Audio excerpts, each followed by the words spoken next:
আসমান জমিনে সৎকর্মশীল যত আল্লাহর বান্দা রয়েছেন সকলের জন্য যেন আপনি দোয়া করলেন সুবহানাল্লাহ। এবং কি আপনার নিজের সন্তানের জন্য, নিজের স্ত্রীর জন্য, নিজের পরিবারের জন্য, নিজের ভাইয়ের জন্য, মুসলিম ভাইয়ের জন্য, সমস্ত জাহানের আসমান জমিনে যারা আছে সৎকর্মশীল সবার জন্য যেন আপনি দোয়া করলেন।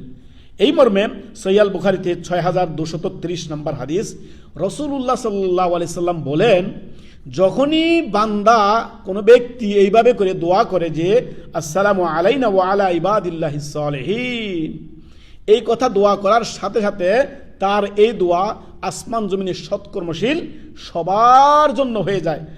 নবী সাল্লাল্লাহু আলাইহি ওয়াসাল্লাম বলেন, আসাবা কুল্লু আবদিন সালিহিন ফিস সামাই ওয়াল আরদ, সমস্ত মানুষ যারা আসমানে ফেরেশতারা আছে, আসমান জমিনে যত মানুষ রয়েছে আল্লাহর বান্দা সৎকর্মশীল সবার জন্য যেন আপনি দোয়া করলেন।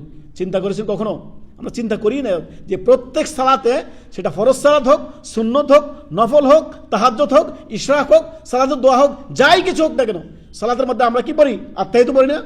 এই আত্তাহিয়াতুর মধ্যে সমস্ত সৎকর্মশীলদের জন্য আমরা কি করি? দোয়া করি।